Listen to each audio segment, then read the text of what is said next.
పెదవులు కాచుకున్నవాడు, పెదవులు అదుపులో పెట్టుకున్నవాడు బుద్ధిమంతుని పోలి ఉంటాడు. బుద్ధిహీనుడు ఇష్టం వచ్చినట్టుగా మాట్లాడతాడు, మూర్ఖత్వాన్ని ప్రదర్శిస్తాడు. బుద్ధి గలవాడు తన నోటిని అదుపులో పెట్టుకుంటాడు. విస్తారమైన మాటలు దోషాన్ని కలుగు చేస్తాయి అని ఆ వాక్య భాగంలో మనం చూస్తాం.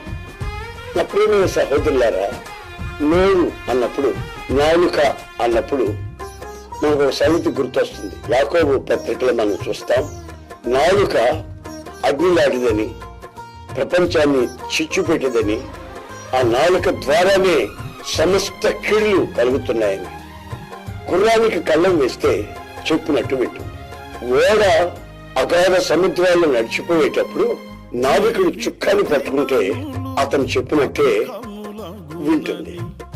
ఎప్పుడు ఎలా మాట్లాడాలనో, సందర్భం ఏమిటో గుర్తించి దైవ జ్ఞానంతో వాక్యాన్ని ముడివేసుకుని మనం మాట్లాడుతున్నప్పుడు ప్రతి మాటలో కృపా సత్యం ప్రత్యక్షం అవుతుంది.